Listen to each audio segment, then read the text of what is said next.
Uninhibited creative freedom is something that I've been incredibly fortunate to have for the better part of my entire television career. Unlike anyone else I know of in television, I've been free to do whatever I want, to make the shows I want, anywhere I want, with whom I want, in any style I want. At first, I don't know any other way, and by now I won't have it any other way. Life is good. Why settle for less? In early June 2018, Anthony Bourdain, known in food circles as the original rock star of the culinary world, arrived in the Alsace region of eastern France with his close friend, Chef Eric Ripert, the owner of the world-famous Le Bourdain in New York City. Over the next several days, Bourdain and Ripert toured the region along with the production crew for Bourdain's TV show, Parts Unknown, searching for the best food in France at lesser-known restaurants far removed from the tourist trail.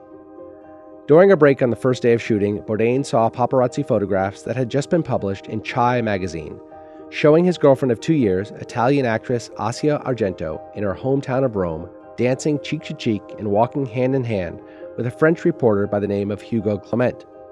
Bourdain, 61, and Argento, 42, were both in open marriages, and both slept with other people.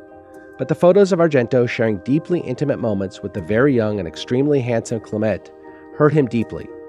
Over the next few days, Bourdain spiraled. He obsessively searched the internet for photos of Argento with other men and sent her dozens of text messages, some regretful and understanding, and others scathing and condemning. But ultimately, he simply accused her of being cruel. Bourdain carried his pain into that week's shoots. The crew later described him as angry, and Ripert spoke of the dark mood he was in. On June 6th, Bourdain had dinner with Ripert in the idyllic town of Colmar, France, before returning to their hotel. Ripert, who was staying in the room next door, was worried enough to put his ear to the wall and was relieved to hear his friend snoring peacefully. The next morning, Bourdain texted Argento to address the affair, saying, "I am okay.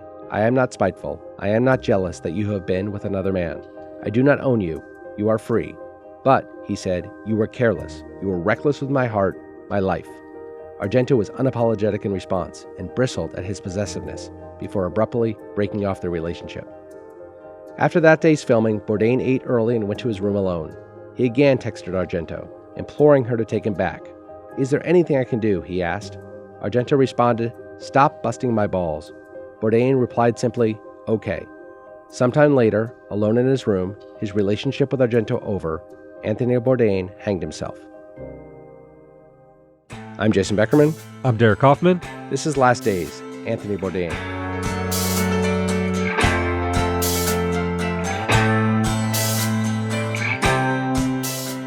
Anthony Bourdain was not, by his own admission, a great chef. He called himself adequate. He thought he lacked the imagination and the artistry to ever really be one of the greats. He considered himself just a cook, he said, and made some enemies in the culinary world by criticizing many well-known personalities who cooked on TV and adopted the chef moniker to puff up their credentials a bit. But Bourdain was good enough to survive. For 2 decades, as a line cook in various New York City restaurants, he produced good food that people really liked. But his real skill was his likability and his gift for weaving great stories, which he used to ingratiate himself with the people who kept him gainfully employed. Bourdain finally got his big culinary break in 1998 at the late age of 42 when he was named the executive chef of Brasserie La Halle, a French bistro in New York City. The job paid well, but Bourdain nevertheless continued to struggle under debt that he had amassed for years as an underpaid line cook who'd struggled with a variety of costly addictions, from heroin to cocaine to alcohol, and of course, women. Things changed for Bourdain in 1999, though, the year he landed the top job at La Halle, when at his mother's urging, he submitted an essay he'd written to the New Yorker magazine titled, "Don't Eat Before Reading This." It was framed as sort of an advice column from a New York City insider to a restaurant goer. It had tidbits like, order the fish on Tuesday when it's fresh and the chef is well rested, and don't order meat well done because a cook will use it as an opportunity to serve you the worst piece of meat they have that's been sitting around for a couple days. The essay was meant to be funny, and it was. But what made it really work was Bourdain's sort of uncensored voice. It was raunchy. It was direct. He called out restaurateurs as sort of criminals, and he even came close to naming names without actually naming names. He had sort of a gift in this article. I remember it very well for sort of implicating certain people that are sort of well known in the restaurant industry without actually saying their names. And he referred to patrons, himself included, as gluttons who happily overlook blood and organs, cruelty and decay for the sake of a good meal. The essay was an enormous hit, and within days of its publication, Bourdain was offered $50,000 to expand it into a book. The result was Kitchen Confidential, which came out the following year and spent the next 14 weeks on the New York Times bestseller list. We have to pause on Kitchen Confidential because it was an absolute phenomenon. I picked it up. I read it when it came out. It's one of those books that everybody who was an adult at the time read this book, and it was water cooler talk. Everybody would speak about what they had learned in Kitchen Confidential. The thing about, which I've heard repeated many times, you only order fish on Tuesdays because it can be bad other times of the week. You never order meat well done because it'll come to you and it's a really crappy piece of meat they're going to give you because what really does it matter if it's well done? Those kind of things became kind of, gospel within the restaurant industry because of Anthony Bourdain. Yeah, he pulled the curtain back on this industry that before then everyone thought as fussy guys in white coats, big sort of chefs who were at a remove from the industry. He pulled that curtain back, said, I'm a line cook. I see what really goes on in the kitchen, and here's the dirty details. And we'd never seen it before. We'd never seen it before, at least without anonymity behind it, right? You had these sort of exposés where people would say, well, I'm a cook at a big New York City restaurant. I'm not going to tell you who I am. He came forward and said, this is who I am. This is where I've worked. And these are the things I've seen. And he really sort of put a lot of restaurateurs on their heels. He was really direct about what he decided as the, I believe, vague criminality of the entire restaurant industry. Yeah. It took a lot of people off guard. And he became an absolute hero. He was the hottest interview in town. He did all of the morning shows. He did Anderson Cooper and Oprah and Letterman. And he was getting $40,000 for an hour-long speech at corporate events, including my law firm. Unbelievable. Where we brought him in. It was a corporate event, one of these summer retreats, and Anthony Bourdain got up and he spoke.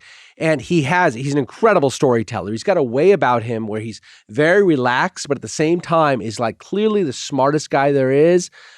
But also the coolest. But also the coolest. He's got the tats on his arm. It's clear that he actually was in the industry. So he didn't seem at all, and this is when he burst on the scene, like a poser in any sense. This was a guy who was clearly a line cook, clearly understood the restaurant industry. And even though he had his detractors who were saying, whoa, don't say this stuff about our industry, you're going to hurt it and so forth, it was undeniable. Right. He was so charismatic and such a good writer that it just became gospel. And man, he became rich quick. I mean, this is a guy who had worked his ass off for decades, but yet at 44 years old, he said he'd never even had a savings account in his life. He was suddenly rich beyond his wildest dreams. Here's Bourdain telling the story about how Kitchen Confidential really did change his life. When that book came out, it was immediately a bestseller, and it changed my life overnight. Overnight. I mean, I was desperately in debt, hadn't paid my rent in time ever. Had owed Amex for 10 years without making a single payment, owed the IRS, hadn't even filed, was in very, very, very insecure place at age 44. And suddenly, people were offering me things. So he immediately stops working at Leal, the restaurant he had been with for a couple of years, and he parlays his literary success into television stardom. He tells a lot of stories about how he was reluctant to become a TV star. He knows there's a lot of criticism that can be levied at him. He was somewhat of a thin-skinned guy, and he didn't like criticism.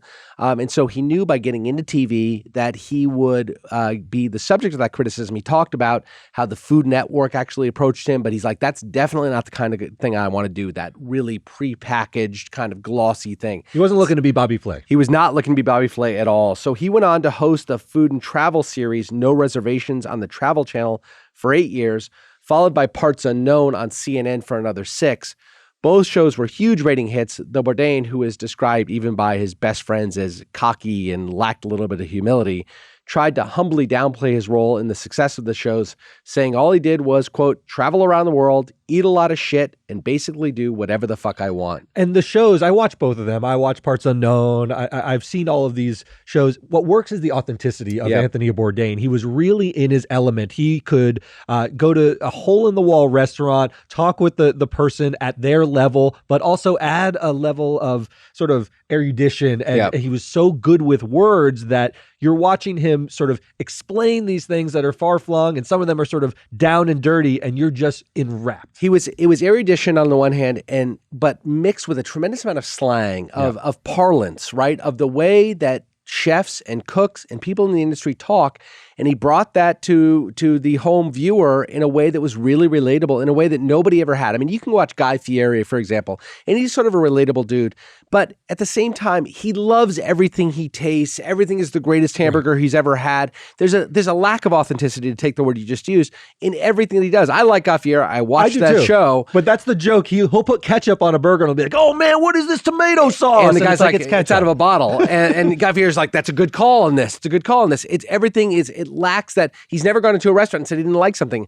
Bourdain, he did an episode that I watched of Parts Unknown, where he was in a parking lot in Detroit over a trash can that had a fire coming out of it. And he's like, "Here's how you work with something like this. Yep. And here's how you make great meat in any situation." And it was just relatable and fun and totally genuine. Yeah, he just didn't condescend to the audience, and you could feel that. These shows were perfectly designed for him. And the shows really made him wealthy. And because the career success came later in life, he wanted to really enjoy it. So he drove fast cars, he often wore expensive clothes, but deep down he understood that his role was to appeal to the common person, both those watching at home and, most importantly, anyone kind enough to serve him a meal. And he always maintained that groundedness. I try to be a good guest. There have been times where freshness is clearly an issue. I know I'm very likely going to pay a price, but in almost every case, a magic moment is happening. And I'm going to see a lot more if I just suck it up and eat the nasty bit. The vast majority of those experiences are, in fact, very pleasurable journeys of discovery. But every once in a while, it's unpleasant. What's the worst thing that can happen? It's a course of antibiotics. What do you get in return? I think a lot.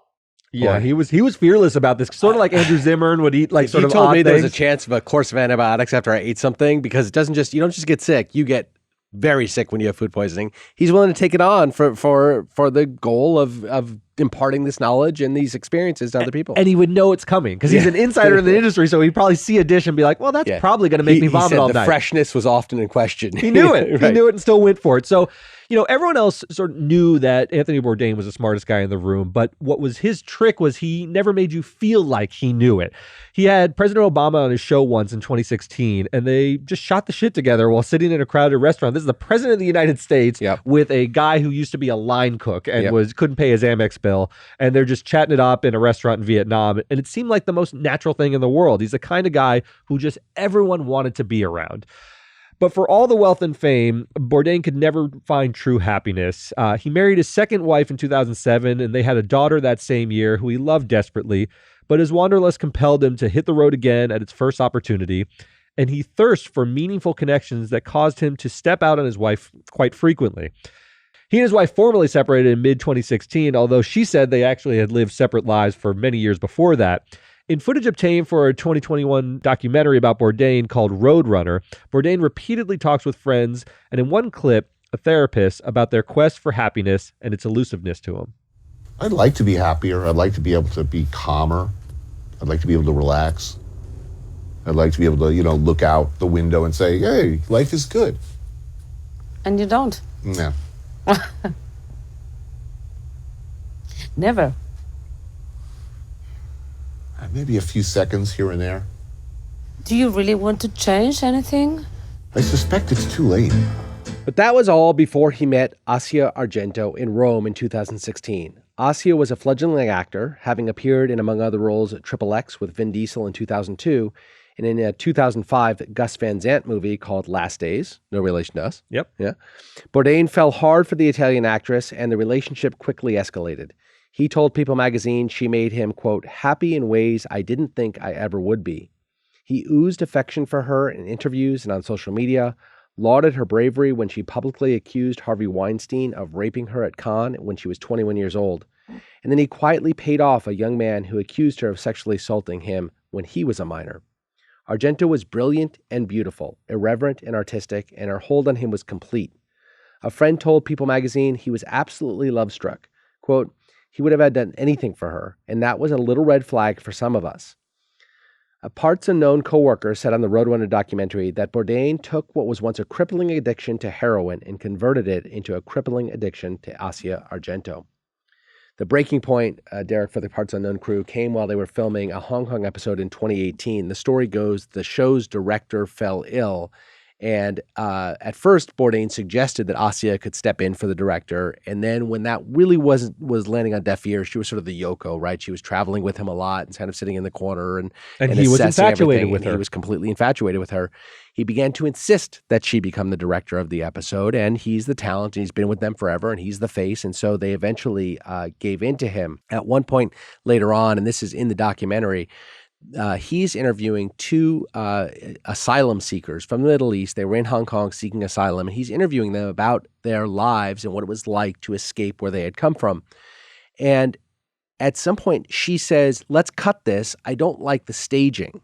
And so these two gentlemen who are, pouring their hearts out, very emotional. There's tears in the eyes of everybody. They have to stop down and move the table and the chairs over about 1.5 feet. And she says, "All right, let's do it again," as if it was a scripted show, and they were just feigning the emotion of it all. And so you see in the documentary how they had to sort of get back up and muster again. They had to go through the pain again of starting this story over from scratch, and it lacked authenticity because of this. And she really was. It's not her fault. No, she was out of her depth. She came from an acting world. Right. She was a European actress, and so she saw the world in a sort of wanted to make it cinematic. But the beauty of Parts Unknown was the authenticity. Yeah. He would travel and have these conversations, and it sort of blossomed in its own way. She wanted to shoot a Fellini movie, and it was a sort of an awkward fit. And it's not even her fault. She just didn't have the experience. She was in over her head. She was out of her depth doing this, and he had and she wanted to do it. So in that way, she bears some responsibility. But he had sort of purposefully inserted her into this role that she really didn't really have the training for, and it didn't work out well, and it really offended the crew. And so the next day, Bourdain's longtime cinematographer, Zach Zamboni, actually went up to Anthony, and he questioned Argento's tactics, and Bourdain quickly had him fired. He was completely smitten, and you were not going to talk about his girlfriend as someone who couldn't do the job. And so to your point, this is the shades of Yoko, right? That's this is right. The rift between John and Paul was largely around a woman, and it does sound like it. Producer Helen Cho, who was in Hong Kong at the time, she had traveled with Anthony for years, later said that he was now a different man than he had once been and that she had known for years. Quote, "He pushed people away, people whom he had been loyal to for years. He left his base. He was not in his right mind." She said she told him he was playing with fire, and he responded, "Yeah, I absolutely know, but what can I do? She loves me," speaking of Argento. 4 months later, on the morning of June 3rd, 2018, Bourdain arrived in eastern France to film the Parts Unknown episode with Eric Ripert. As we said, that's his best friend and a famous chef in his own right. This was coincidentally the same day the Hong Kong episode aired on CNN. Bourdain was in a foul mood that morning, which the crew suspected was because Argento had opted to stay in Rome instead of making the trip with him to France. Later that day, Bourdain found out why when he saw the paparazzi pictures of Argento rubbing cheeks and holding hands with Hugo Clement in Rome. 5 days later, early in the morning of June 8th, Bourdain would take his own life. His body was discovered by Ripert later that morning when he went to his friend's room so they could have breakfast together. In the aftermath of Bourdain's death, dozens of Bourdain's close friends, cooks and artists mostly, expressed their deep anger at Bourdain for what he had done, and at Argento for what they perceived as her role in his death. Bourdain did not leave a note or make a call or otherwise give any indication of why he took his own life. One of the great American storytellers opted not to tell the story of his own demise, and you can imagine sometimes suicide is an impulsive act, and it does seem like this was building towards one of those impulsive acts. He was, as you said, very sensitive. I mean, he was cool. He had the tattoos. He did the shows. He could talk with anyone. But at his core and in this relationship with Asia, he was vulnerable. He really was. And the way she sort of managed that, not to blame her. It's very difficult to impose that on someone. No. And unfair. You know, she's texting and saying, you know, quit busting my balls. She's breaking up with him. She's breaking up with him. And she's entitled to break Yes. up with him. She does not need to stay with him. Maybe the terms of their relationship weren't going to work between them. So to put that on her plate is difficult, but you can see how it just tore him up. Yeah, his brother actually had an interesting comment. Anthony Bourdain's brother, I believe his name is Stephen, had an interesting comment. He said he believes that morning that Anthony Bourdain was going to kill somebody. He was so angry, so enraged, and so beyond himself. It just so happens he was the only person in the room. And it's a huge statement that his brother made. But he said if there was somebody else there, it may have been that person instead of him. He was just so violent with anger that he could not contain himself. And it truly must have been terrifying for the people with him. Eric Ripert is a famous guy in his own right, but he's very sweet and soft-spoken. Yeah. And you could understand the dynamic of their friendship, and you could see that a dark cloud was around his best friend, and he felt powerless. He would listen to the door to see that his friend fell asleep because he was nervous, and you could see him coming apart and couldn't do anything about it. For the documentary, Ripert talked a lot about his relationship with Bourdain, talked very glowingly about him. He loved him dearly. But then they asked, can you talk about what happened on the night of his death and the morning you came by? And he said, I will not talk about that. He can't talk about that. Argento was attacked relentlessly in the press and on social media for the very reasons we were just talking about. She spoke out months later saying she understood people's need to find someone to blame, but insisted she'd done nothing wrong. Her one regret, she said, was not fully realizing the amount of pain Anthony was in so she could have helped him. Rino Barilari, the paparazzo who took the photographs of Asia Argento dancing with Hugo Clement in Rome, was deeply regretful for selling them to the publication.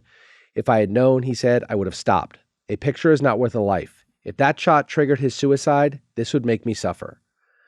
Perhaps Anthony Bourdain's unexplained decision to kill himself is destined to be the thing for which he is most remembered. But for Lydia Tenaglia, the creator of Parts Unknown and one of Bourdain's closest friends, his legacy lies in what he brought to the world while he was here, not what he took with him when he left.